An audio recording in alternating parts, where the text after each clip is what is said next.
माशाल्लाह मुझे देवबंद से ही मुझे ये हक दीजिएगा कि अगर मैं उसको डिक्लाइन करना चाहूँ तो डिक्लाइन कर दूं। बिल्कुल सर, बिल्कुल सर। देवबंद अल हिंद से आप भी यानी कि उनसे वाबस्ता रहे हैं, उनके सिस्टम से। तो सर ये बताएँ, देखिए मुझे फ़ख्र है कि मैं माइग्रेटेड मैं फैमिली से बिलॉन्ग करता हूँ और अल्हम्दुलिल्लाह मैं एक मुसलमान मुल्क में अपने अकायद के हिसाब से मैं आज़ादी के साथ अपनी क्या नाम इबादत को अंजाम देता हूँ। मुझे कोई पाबंदी नहीं है। अच्छा, अब बात आ गई यहाँ पे कि हम इंडिया में देख रहे हैं कि वहाँ पे कुछ थोड़ी बहुत प्रॉब्लम नज़र आती हैं। खैर, अब ये आता है कि क्या नाम जो इंडियन मुसलमान हैं वो बड़े फ़ख्र के साथ वहाँ का नेशनल एंथम भी पढ़ते हैं।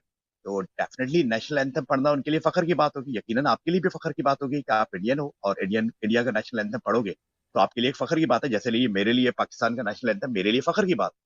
तो सर यहाँ पे ये है कि देवबंद अल हिंद ने इसके लिए एक फ़तवा दिया हुआ है कि इसके अंदर इसका जो वंदे मातरम का जो तर्जुमा करा है, तो उसके अंदर कहीं पूजा का ज़िक्र है। ये आपको भी मालूम होगा, इन्होंने 13 अगस्त 2017 को अपनी वेबसाइट के ऊपर एक फ़तवा दिया ठीक हुआ है, ठीक है है, देवबंद ठीक है, अल हिंद ने। तो ठीक है। कहने का मकसद है कि मुसलमान जो इंडिया का मुसलमान है, तो वो वाक़ई क्या फ़ख्र के साथ ही यानी कि नेशनल एंथम पढ़ता होगा? सर प्लीज़ नहीं, कंटिन्यू। आपके सवाल का जवाब ये है कि आपका सवाल दुरुस्त नहीं है और उसकी वजह ये है कि नेशनल एंथम जो है वो वंदे मातरम नहीं है, बल्कि जन गण मन है, जो रविंद्रनाथ टैगोर का लिखा हुआ है। और जन गण मन पढ़ने पर कोई फतवा दारुल देवबंद ने नहीं दिया है।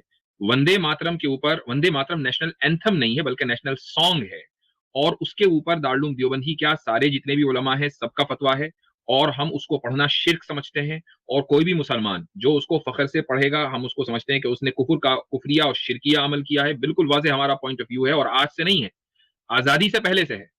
यानी जिस जमाने में आजादी का स्ट्रगल चल रहा था और हिंदू मुस्लिम मिलकर ये स्ट्रगल चला रहे थे, स्पेशली आफ्टर 1920s, तो उस वक्त कांग्रेस के जो जलसे होते थे जिसमें मोहम्मद अली जिन्ना भी शिरकत करते थे और मौलाना आजाद भी शिरकत करते थे और दीगर उलमा भी शिरकत करते थे, उनमें हजरत मदनी भी थे वगैरह वगैरह, ये हजरात, तो इनकी रियायत में इन्होंने वाजह तौर से मौक़िफ़ इख्तियार किया था कि वंदे मातरम नहीं गाया जाएगा।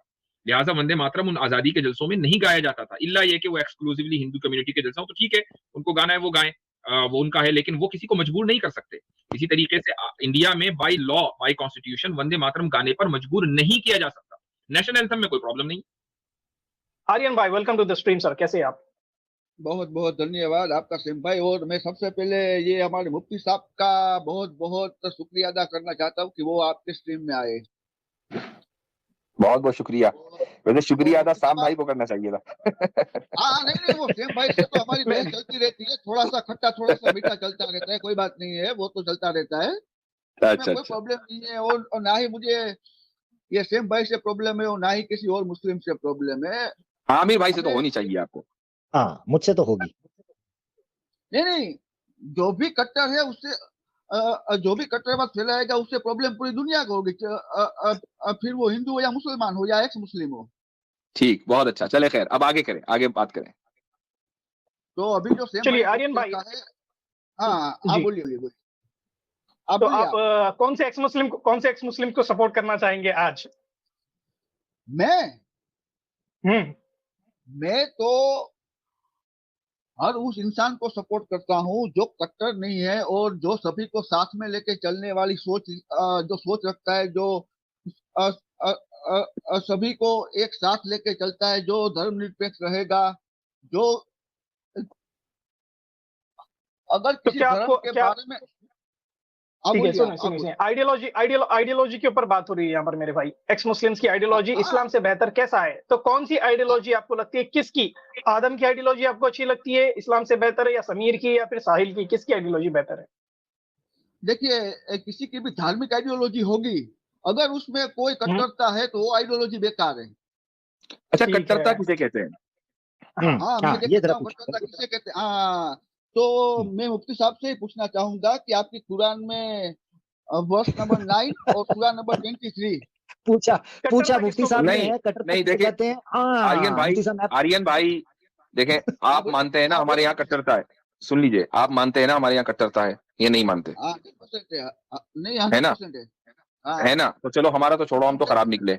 अब आप बताओ हाँ, कट्टरता किसे कहते हैं? कट्टरता उसे कहते हैं कि सबसे पहले तो अपनी विचारधारा किसी के ऊपर थोपना, ठीक। अगर वो उस विचारधारा को नहीं और मानता तो उसको, अगर वो आपकी विचारधारा को नहीं मानता तो उसको दूसरे दर्जे का नागरिक बना दो, ठीक। और उसके हुकूक, उसके जो हक होते हैं उसको एकदम सीमित कर दो, ठीक। और उसके ऊपर और अत्याचार जी, करो, ठीक। उसके ऊपर अत्याचार करते रहो, जी, उसको कोई अधिकार न दो, और इस तरह के ठीक। काफी सारे पॉइंट है। लेकिन मैंने जो जी, आपको जी, बताया वो, हाँ वो हाँ, इतना भी बहुत है। हाँ इतना भी हमारे बहुत, लिए इतना भी बहुत है। मिल जाएंगे। आपने बहुत ज्यादा मवाद दे दिया हमें। अब आप ये बताइए कि हिंदू राष्ट्र तो इस एतबार से बड़ा कट्टर हुआ, क्या ख्याल है? हिंदू राष्ट्र तो है ही नहीं, हिंदू राष्ट्र तो है ही नहीं। नहीं, उसकी कल्पना, उसका तसव्वुर, उसका जो आइडिया है, द आइडिया ऑफ हिंदू राष्ट्र, सबसे वो पहले कट्टर तो है हिंदू या राष्ट्र नहीं? होना ही नहीं चाहिए। सबसे पहले तो हिंदू राष्ट्र होना ही नहीं चाहिए। राष्ट्र होना चाहिए नहीं सेक्युलर, होना चाहिए, ठीक। सेक्युलर और होना चाहिए। इस्लामिक चलो, भी नहीं अब होना चाहिए, इसका मतलब आप और सेक्युलरिस्ट इस्लामिक हो। भी नहीं होना ठीक है, चाहिए। ठीक है। तो आप मुझे एक ठीक बात है। बताओ कि, अब मुझे एक बात बताइए, मान लो मैं इंडिया में रहता हूं और मैं ये कहूं कि मैं सेक्युलरिज्म को नहीं मानता, मैं तो हिंदू राष्ट्र को सपोर्ट करता हूं। मान लो अगर कोई हिंदू है, वो ये कहे कि मैं तो हिंदू राष्ट्र को सपोर्ट करता हूं, सेक्युलरिज्म को खत्म करो, तो क्या आप उसको हिंदू राष्ट्र नाफिज करने दोगे, हिंदू राष्ट्र इंपोज करने दोगे? नहीं, तो इसका मतलब आपने सेक्युलरिज्म उसके ऊपर थोपी, तो आप भी कट्टर निकले। अरे अरे वाह वाह वाह, साहब, अरे जबरदस्त। साहब, सेक्युलरिज्म एक हाँ, इंसानियत और सभी को साथ में लेकर चलने की विचारधारा है। अगर मैं हिंदू राष्ट्र किसी के ऊपर थोपता हूँ तो फिर हाँ। हिंदू धर्म वाले उसके ऊपर, देखो, आप सेक्युलरिज्म में एक बात बताइए मुझको, क्या मुसलमानों को यूनिफॉर्म सिविल कोड के तहत लाना चाहिए या नहीं लाना चाहिए? मुसलमान को नहीं सभी को लाना चाहिए। सभी को लाना चाहिए, ठीक है। जब आप हाँ, सबको यूनिफॉर्म सिविल कोड में लाएंगे तो मुसलमान को उसके मजहब पर चलने का राइट आपने छीना कि नहीं छीना? अपने घर में रखो। वो आप मुस्लिम पर्सनल लॉ अपने घर ही में तो होता है, आपके घर में कोई नहीं होता है? नहीं, अगर मेरी बात सुनिए, हाँ अगर भाई, मुस्लिम आपका पर्सनल लॉ आप किसे कहते हैं? पर्सनल का मतलब पर्सनल। एक मिनट, एक मिनट मुफ्ती साहब आपके एक पॉइंट मिनट के ऊपर तो, मुफ्ती साहब आपके पॉइंट के ऊपर तो सुरेश यादव भी क्या साहब, हैं, माशाल्लाह मुफ्ती साहब, क्या बात है। माशाल्लाह। जी। एक मिनट मुफ्ती साहब, हाँ जी। देखिए, जी। अगर आपके पर्सनल लॉ हमारे संविधान से टकराते हैं तो उसमें नहीं अपने टकरा रहे ना। देखो, अगर आपके संविधान से पर्सनल लॉ टकरा रहे टकराते होते हैं, तो नहीं आज तक के पर्सनल लॉ क्यों है? बताओ, कौन सी आप चीज अनकॉन्स्टिट्यूशनल, कौन सी चीज इंडिया में अलाउड है? 1985 में, शायद आपको पता होगा क्योंकि आप मुझसे बड़े भी हैं और बहुत ज्ञानी भी लगते हैं, आपको पता होगा कि हमारे भारत में एक शाहबानो केस हुआ था। हाँ, हुआ था। मैं हाँ पर्टिकुलर हाँ केस की हाँ, बात नहीं कर रहा हूँ, सुन लीजिए। मैं पर्टिकुलर केस की बात नहीं कर रहा हूँ, मैं बात उसके कर रहा बाद हूँ ओवरऑल पर्सनल लॉ। हमारे वो पर्सनल लॉज हैं, सुन लीजिए, मेरे वो पर्सनल लॉ, मैं पर्सनली अपने लॉ पर अपनी लाइफ में, अपने घर में अमल करना चाहता हूं, ठीक है। तो आपको क्या मसला है, क्यों आप यूसीसी मेरे ऊपर थोपना चाहते हैं? और अगर यूसीसी थोपना चाहते हैं तो फिर आप भी कट्टर हैं। यूसीसी सभी के लिए है ना मुफ्ती साहब, आपके लिए, एक अकेले के लिए नहीं है। हिंदू नहीं, तो मुस्लिम सिख ईसाई आप ये जैन कहिए ना कि ईसाई, भाई, आप ये कहिए कि हर कम्युनिटी को अपने पर्सनल लॉ पर अमल करने का हक है, अगर आप इतने ही धर्म निरपेक्ष हैं। अ- अगर सभी को अपने धर्म के ऊपर अधिक, अगर सभी को अपने पर्सनल लॉ बना के और सभी अपने अपने हिसाब से चलेंगे तो ये पूरा देश किस हिसाब से चलेगा मुफ्ती साहब? एग्जैक्टली इसका मतलब ये हुआ कि आप अपनी एक आइडियोलॉजी, जिसको हम सेक्युलरिज्म कहते हैं, जो आपने वेस्ट से इंपोर्ट की है, वो आप अपने देशवासियों पर इंपोज अरे कर वेस्ट रहे हैं। को तो छोड़ भैया, आपसे दीजिए, बढ़कर कट्टर कौन हुआ? West exactly. को छोड़ दीजिए मुफ्ती साहब। आर्यन गोस्वामी आपके लिए आसान कर देता हूं मुफ्ती साहब की बात जो है। देखिए आपका पॉइंट क्या था, एक मिनट पॉइंट एक ऑफ मिनट कंटेंशन, जरा सुनिए, एक जरा मिनट सुन एक मिनट लीजिए, मैं आपके लिए, मैं पब्लिक आनंद के लिए भी भाई, आसान कर दूं। और यार, आबिद भाई आपकी आर्यन बात सुन नहीं लो, यार करना मुझे सुन चाहता। बोलने लो। क्यों नहीं देते? मुझे नहीं समझ आती मेरे आर्यन बोलने से। सुन लो यार। मैं कह रहा हूं जी एक आमिर भाई मिनट क्लियर बोलिए। कर देता हूं, सारी बैठ के गुफ्तगू कर रहे हैं, मैं जब बोलने लगता हूं यार मुझे चुप करा देंगे ना, मैं की करा है। अच्छा, बात ये है, पब्लिक को पता पब्लिक को पता चले कि मुफ्ती साहब का पॉइंट क्या है, आर्यन गोस्वामी के किस पॉइंट पर बुनियाद थी जो सवाल रखा गया। देखें आर्यन गोस्वामी भाई, आपका बुनियादी पॉइंट जो था वो था थोपना। आप किसी आइडियोलॉजी को थोपना, किसी पर फोर्स से इनफोर्स करना, इंप्लीमेंट करना, इसको आप समझते हैं कि ये आइडियोलॉजी मैं नहीं मानता, ये कट्टरता है, थोपना। मुफ्ती साहब ने पॉइंट रखा, उस पर आपने कहा नहीं, सबको हम एक बैनर के नीचे लेके आएंगे, ठीक है ना, यूसीसी, यूनिवर्सल सिविल कोड या यूनिफॉर्म सिविल कोड के अंदर हम लेके यूनिफॉर्म आएंगे, civil code. Uniform civil code, sorry, UCC, उसके अंदर लेकर आएंगे। ये वो पॉइंट है, इस पर आप आ जाएं। मैं ये बात आपके लिए आसान करने लगा था और पब्लिक के लिए भी कि मुफ्ती साहब का असल सवाल आपके उस बेस के ऊपर है, थोपना, यूसीसी हो या कोई और हो। जी आपके बकौल आर्यन भाई बात करें। हेलो जी भाई, जी अब बोले जी आप। आर्यन भाई बोलिए। इसमें ऐसा है मुफ्ती साहब कि ये जो आप यूनिफॉर्म सिविल कोड की बात कर रहे हैं वो सभी के लिए है, ये किसी के ऊपर थोपा चले नहीं जा रहा है। मैंने मान लिया, मैंने समझ लिया कि वो सबके लिए है। मेरा पॉइंट सिर्फ इतना था कि आपको सेक्युलरिज्म चूंकि अच्छा लग रहा है और आप ये समझते हैं कि सारे इंसानों की भलाई इसमें है, तो आप इसीलिए तो सेक्युलरिज्म थोपेंगे ना दूसरों पर।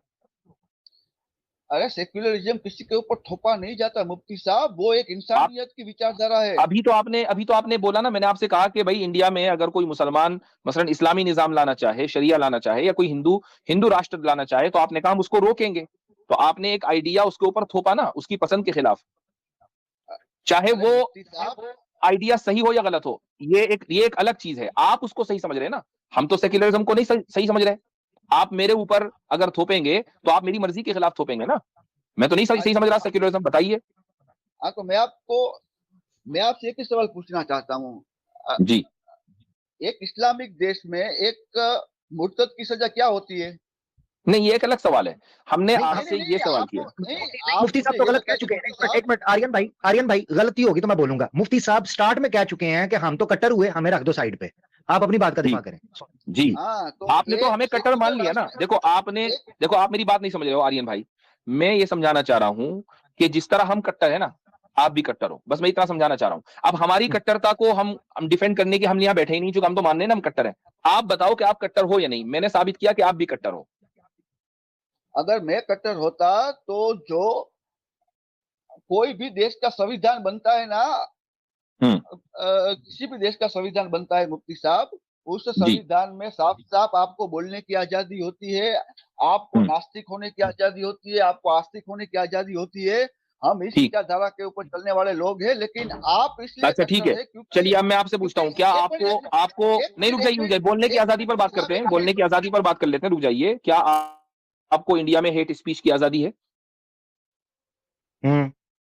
हेलो जी, आपको इंडिया में हेट स्पीच की आजादी है? हेट स्पीच की आजादी, हेट स्पीच की, हाँ हाँ मैं उसी के ऊपर आ रहा हूँ। सबसे पहले तो जो भी स्पीच अगर किसी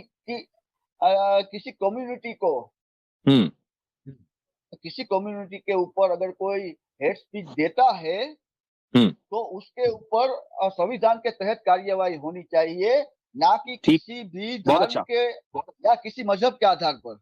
बहुत अच्छा। तो इसका मतलब ये हुआ कि फ्री स्पीच अनलिमिटेड नहीं है, लिमिटेड है ना? 100%। अगर मैं यहाँ पर खड़े रह के तो फिर आप ये क्यों कह रहे हैं? तो फिर आप ये क्यों कह रहे हैं कि सेक्युलर कॉन्स्टिट्यूशन जो है वो फ्रीडम ऑफ एक्सप्रेशन देता है, स्पीच की आजादी देता है? आजादी तो नहीं दी उसने, तो आपको एक लॉलीपॉप पकड़ा दिया। मैं आपको समझाता हूं। अभी देखिए आप कि अगर मैं श्री राम के ऊपर या मोहम्मद साहब के ऊपर बोलता हूं तो मेरे देश में संविधान के ऊपर और उसके तहत मेरे ऊपर कार्यवाही होगी। अगर मैं आपके देश में बोलूंगा तो मेरी गर्दन उठ जाएगी। मैं वही तो कह रहा हूं ना कि आपको फ्रीडम ऑफ एक्सप्रेशन, आपको देखिए, हमारे देश में गर्दन उड़ेगी या नहीं उड़ेगी हम तो पहले ही मान के चले ना, हम कट्टर हैं, हम तो पहले ही मान के चले। आप हमें आप हम यहाँ डिफेंड करने के लिए नहीं बैठे। हम ये कह रहे हैं कि कॉन्स्टिट्यूशन ने, जिसको आप बहुत ज्यादा प्राउडली प्रेजेंट कर रहे हैं और ये कह रहे हैं कि कॉन्स्टिट्यूशन हमें फ्रीडम ऑफ एक्सप्रेशन देता है, तो कहां दिया उसने? अगर आपकी किसी बात को वो हेट स्पीच मान रहा है और उसकी वजह से आपको 3 साल की जेल में डाल रहा है, तो आपको फ्रीडम ऑफ एक्सप्रेशन कहां हुआ? बताओ कहां हुआ? मैं आपसे वही बोल रहा हूं, अगर मेरी स्पीच मुफ्ती साहब को दुख पहुंचा रही है तो मेरे ऊपर तो फिर आपको, इसका मतलब ये है कि आपको फ्रीडम ऑफ एक्सप्रेशन, आप ये मत कहो कि कॉन्स्टिट्यूशन ने आपको फ्रीडम ऑफ एक्सप्रेशन दिया है। कहां दिया है? अरे मुफ्ती साहब आप मेरी बात समझिए। अगर मैं आपके मजहब के खिलाफ बोलता हूं, आपके पैगंबर साहब के खिलाफ बोलता हूं, तो मेरे ऊपर कार्यवाही किस तरह से होगी? मेरे संविधान के तहत मेरी गर्दन नहीं काटी जाएगी। नहीं क्यों होगी? वो सवाल कर रहे हैं, तो एक सवाल है, क्यों होगी? क्यों? जब आपको फ्रीडम ऑफ एक्सप्रेशन है, नहीं होनी चाहिए ना?